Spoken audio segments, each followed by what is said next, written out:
Hello and welcome to another video from Kenson Kerman. This video is going to be a bit different to the usual videos in as much as this is a video about videos that I'm not going to make.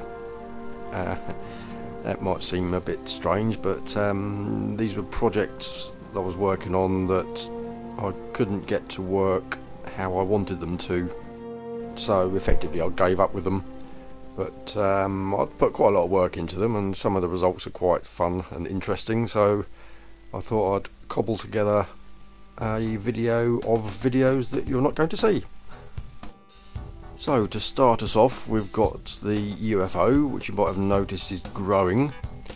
The UFOs that were stuck in the mun hole after 32, I think it was, are stuck in there.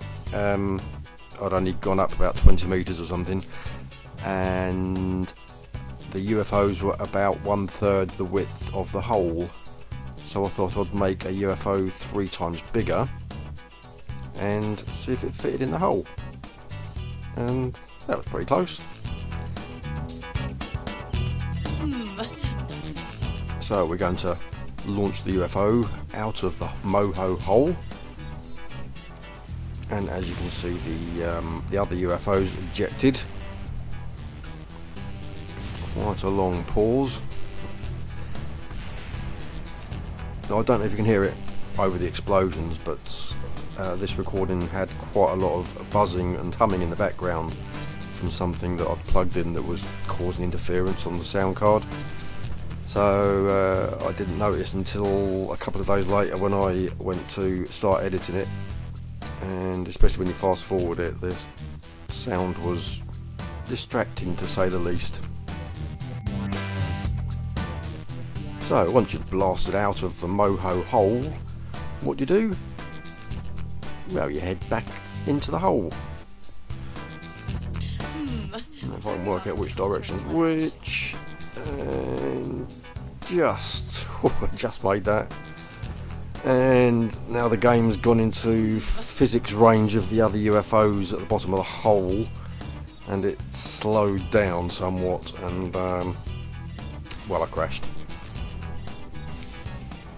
And that's when I realised that the game was going to be way too slow, and the more and more bits of UFO that I was stuck in the hole, the slower it was going to get. So that was that one shelved. But as we've got a big UFO, I thought we'd go and park it with the normal size UFO over by the pond at the back of the KSP complex.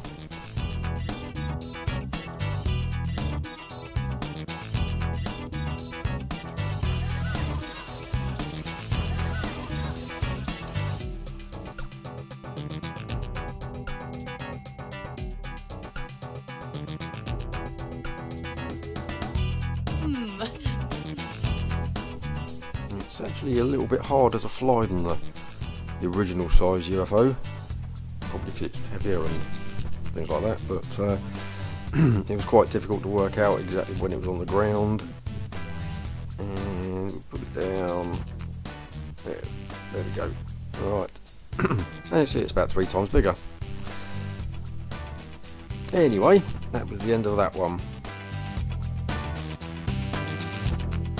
So another one I was working on is the interceptor on the mun, trying to shoot a normal size UFO like we were doing in the previous videos, shooting the UFO at the Kerbal Space Centre.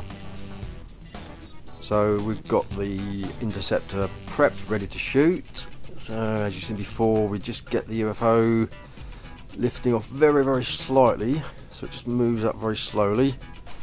And then we switch back to the interceptor, except now it's not letting me. I'm getting this message. I haven't seen that message before. I think that's a strange message. Cannot switch vessels while about to crash. Excuse me. Does that look like it's about to crash?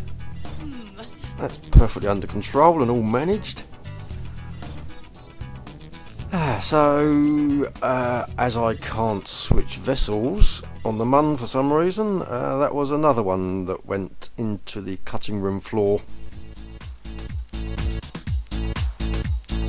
So after the limited success of the big UFO, I decided to make an extra large UFO. So I thought I'd scale it up as big as I could. I was limited by the size of the nose cone. That's as big as that can go. A lot of the components would go bigger than I needed them for the scale of the nose cone, but yeah, that was the nose cone holding everything else back in that respect. So there we are, and onto the launch pad. Well, you can see it's the size of the launch pad, so it's quite a, and it I didn't have the engine protruding from the bodywork enough, so as soon as I lit the engine it just self-destructed.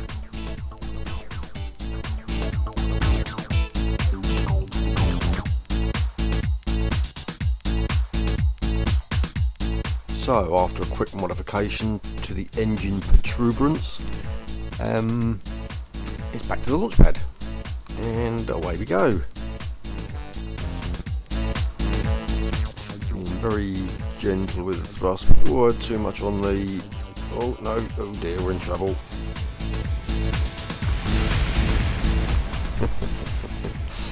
And I say that the bigger this gets, the more it seems to explode. All the bits that are flying off it are very explosion-y.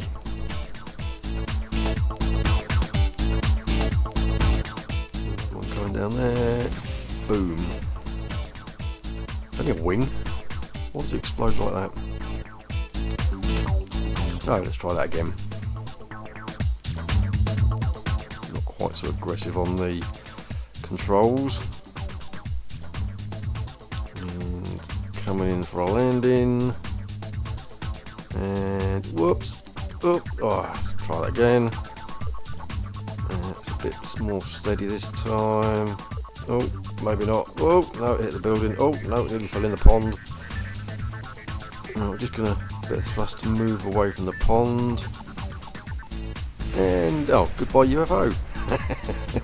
The thrust from the engine has just blown the little UFO out of the pond and partially destroyed it. And so it didn't fall into the pond. I had to hit the thrust a bit, and going to try and put it down anywhere really. Oh well, that was very gently, but it still blew the crap out of everything. Again, the wings, big wings, seem to explode very well. Any more? Any more? No, that's all of them. Right, steady this time. Okay, even steadier then this time.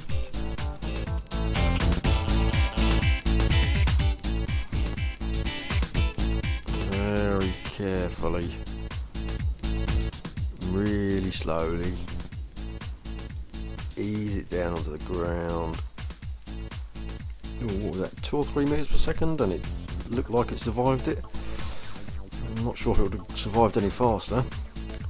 Meanwhile, the pilot in the interceptor has just noticed the landing and quickly rushes to get into position to shoot the UFO.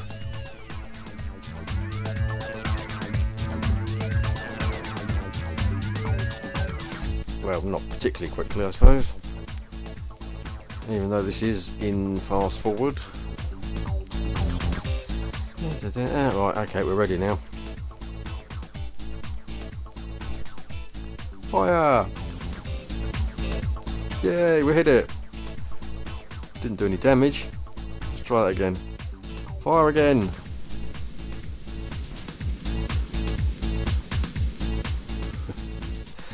Still no damage. Fire again! Still no damage. Fire! Well, we've hit it every time.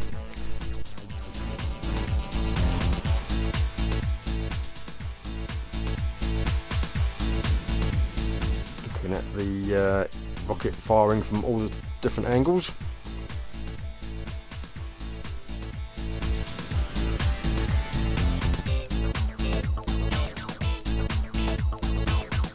And the final position is from the cockpit.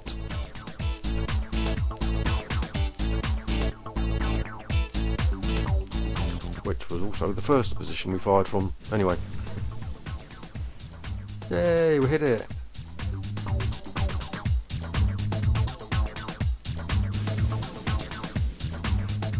And we hit it again! Anyway, so after I got bored shooting the UFO, I thought we would take it where all the other UFOs have gone before it. I thought we'd try and take it down the Moho hole.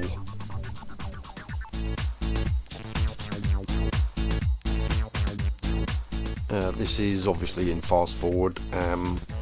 It was quite a slow descent.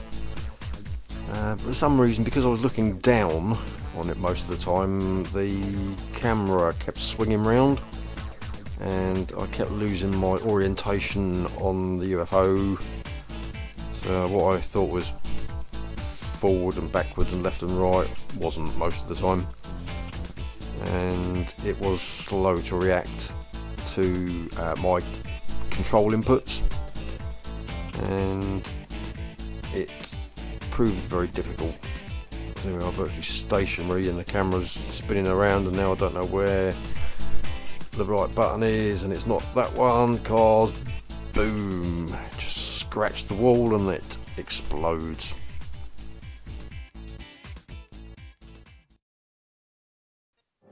Well, that's the end of this video. I hope you liked the video about the videos that you're not going to see. If you did, click on like and don't forget to subscribe, and check back soon for new videos.